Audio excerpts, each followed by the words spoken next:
and welcome to Radio Dwarka. Yoga is an aspect which we all know in and out in India, but do you know that yoga is spreading internationally also? Today we have with us from Canada, Jared, who is a yoga teacher and is helping a lot of international people improving their health and managing overall awareness around yoga. So let's welcome Jared. Hi, Jared. Welcome to our show.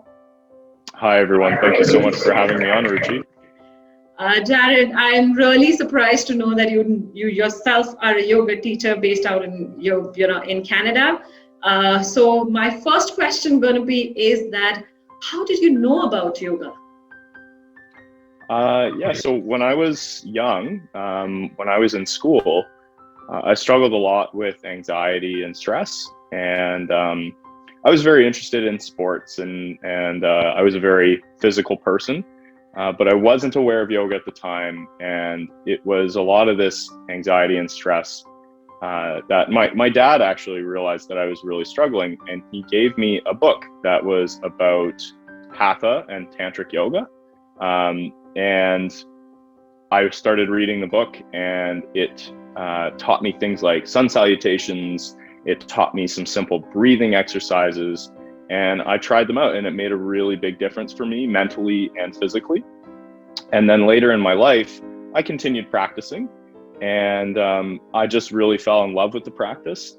And I was doing lots of things like lifting weights in the gym and stuff like that, but I was getting very tight. It was hard for me to sit on the floor to practice breath work and meditation, or pranayama and meditation.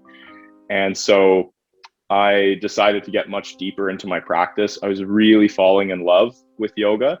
And so I decided to leave my job at the time and pursue a yoga teacher training in India. And so you've been to India for yoga? I have, yes. I did my training in India. I wanted a very traditional training. I really wanted to understand not just, the physical practice, but I also wanted to understand the history and the philosophy and the whole lifestyle of yoga, right? And I knew that the best place to learn was in India. So I flew to New Delhi first. I visited Delhi for a little while. And then I did my teacher training in Rishikesh in India, which just an absolutely beautiful place. And I visited a few other places in India while I was there after my teacher training before doing some other travels. And that's how I got into yoga and how I became a teacher. So how long was your training, like the whole yoga training that you did at Rishikesh? How long was that? So it was a 200-hour training. It took about 1 month to complete. And I stayed a little bit longer at my school because I enjoyed it so much. So I did a few extra hours just for fun. And because my teachers were so great and they were so gracious to allow me to stay a little bit longer afterwards. But yes, it was about 1 month long. Okay, cool. And how long was that? When I say how long, like long back was it? So like it's been years back that you did it. Sorry, I understand now. That was in November 2018. So 2.5-3 years ago. Yeah. Okay. And so how have you felt since the time you've really practiced yoga completely, after your training? Yes. So what changes have you seen within yourself, impact that's made to you? Now that I practice yoga daily and pranayama and meditation and all these things, it's a hard thing to describe, but if I have to put words to it, it's just this very consistent underlying sense of happiness. No matter what seems to go on outside of me in my life, I can always kind of come into myself, into my body, into my mind, and find some place of peace, some sense of peace. And so I really just feel I'm not only healthier in my body, but I feel calmer in my mind. I feel more just at ease and joyful on a regular basis. And sometimes it's harder to find that. Some days it's much easier to find that. But certainly I feel much more consistently happy and healthy now that I practice yoga regularly. And you are a yoga teacher in Canada. So do you think that people in Canada love yoga or they've started accepting yoga? How do you see that? Yes, there's a large yoga community in Canada, and really in all of North America. I think in the West, we've really adopted, or we've really come to enjoy the Vinyasa and Ashtanga style of yoga. I think naturally it sort of aligns with where people are at in the West right now. But we're also starting to really come to enjoy Hatha yoga, yin yoga, all different styles, really. You can find all different kinds of yoga classes in Canada. And yeah, we're really falling in love with it. The yoga community grows all of the time. There are teacher trainings happening here in Canada as well now, lots of them. And it's just a great community. I have many, many friends who enjoy this practice or teach this practice as well. Yeah. Okay. And so Jared, you are a yoga teacher, as we said. So do you just have physical classes out there, or do you have students from different other, states or regions with you? Yeah, so I do teach locally in-person classes, but I also teach internationally too. I utilize technologies like Zoom, and I have an online platform that I use to teach students all over the world. Lots of students, of course, in Canada and America, but also Mexico, in all over Asia, in Europe. My students are all over. It's wonderful to be able to teach internationally. I really enjoy that. Well, that's nice to know that yoga is actually in every continent, then I can say, because if you have students in Europe, Asia, everywhere. Mm-hmm. Yeah, absolutely. It's really spreading. So has your anxiety been able to manage, like the challenge because of which you started yoga? You feel better with that? You're able to manage it better? Oh, absolutely. Yes. And it's not to say that I don't feel anxiety anymore, but it's how I respond to certain situations that might bring about some anxiety. When I was younger, my thoughts they just never stopped, right? They just kept going. And when things weren't good in my life, or when I thought that things weren't going right, the thoughts would get worse and worse and worse. And I just couldn't slow myself down. And I struggled with things like panic attacks, and I couldn't control my breathing. I couldn't control my body. But now I understand that there is this place in the mind that you can find through practices, various yoga practices, that allows these thoughts to just drift away, to find some calmness in the body, and to allow the breathing to slow, and really just to find that sense of peace, even in crazy, turbulent, uncertain times, like I'm sure we're all experiencing all over the world right now due to COVID-19 and whatnot. And so I think actually through this pandemic as well, my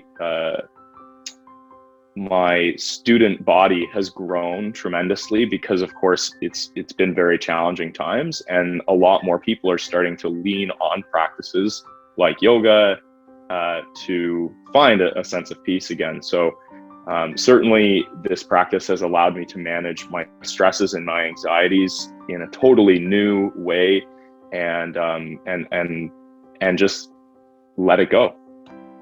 Right. So, Jared, I'd just like to ask there could be students that come to you which have no clue about yoga, or so something that as a talk or an inspiration, if you have to give to people who don't know about yoga or looking at yoga, what would that be? Because, as you said, and hearing from you, I understand that yoga is spreading across internationally.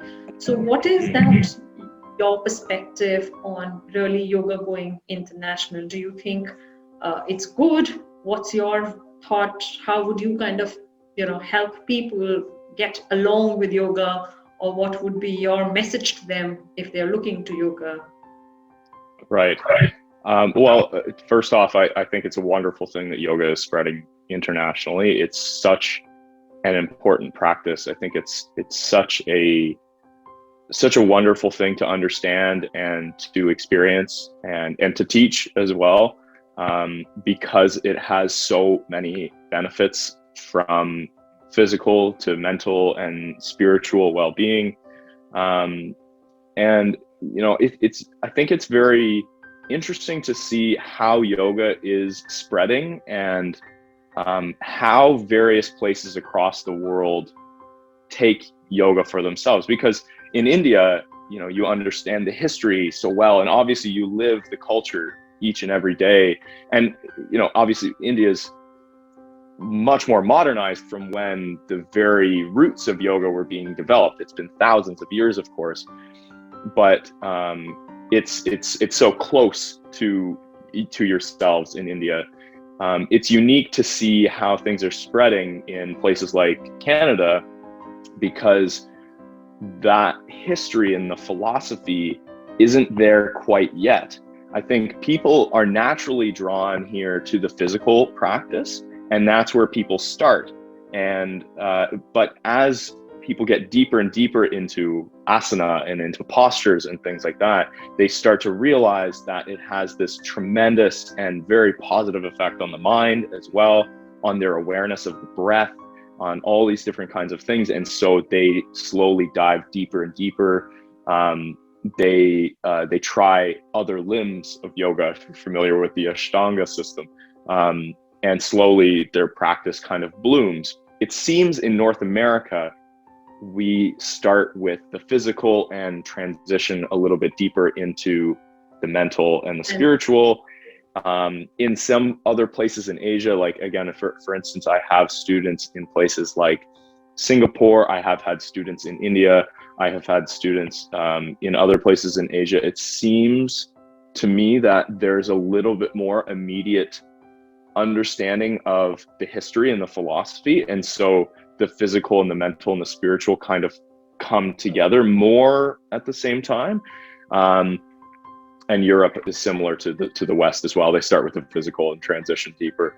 But I really do think that it's important to allow students from wherever they're from to enjoy yoga, enjoy the practices of yoga that feel right to them at the time, and just allow the practice to blossom in and of itself. So if a student comes to me and they say, I am not so sure if I'm interested in meditation, but I would like to try the postures, I say, fantastic, we're going to practice postures. And naturally over time, that student is very likely to end up trying meditation later on, because if you really truly understand yoga, you know that the postures themselves are meditation. Yeah. Exactly, right? If you practice the postures and the physical aspect of it, of yoga properly, you are actually practicing meditation. And so it opens them up and helps them realize that meditation may not be what they think it is in their head, but that it's something totally different. And it's just for the overwhelming majority of people is such a positive experience if you take the right approach to it. My intention as a teacher is to give people what I feel they need at the time. So again, if somebody says, I would like to try the physical, but I don't want to try the mental yet, that's okay. We'll start with the physical, but my intention is over time to lead people to this understanding of the philosophy, the mentality, the spirituality behind it. And I think that's where ultimately the greatest benefits come from. But it does start with the body and goes deeper and deeper and deeper inwards. It's an inward journey, so to say. I hope that answers your question. No, definitely does. So Jared, I think really wonderful. It was really nice interacting with you and understanding that how yoga is really moving globally, internationally, and reaching, even out there in Canada. I'm sure our viewers will love this conversation, and we will stay connected with you in future if we kind of want to kind of get more information and insights on yoga and how Canada is doing about it. So thanks a lot for being on our show, and we look forward to such conversations, and I'm sure our viewers would have loved the conversation. And keep watching Radio Dwarka for all such interesting and informative informations. Thank you.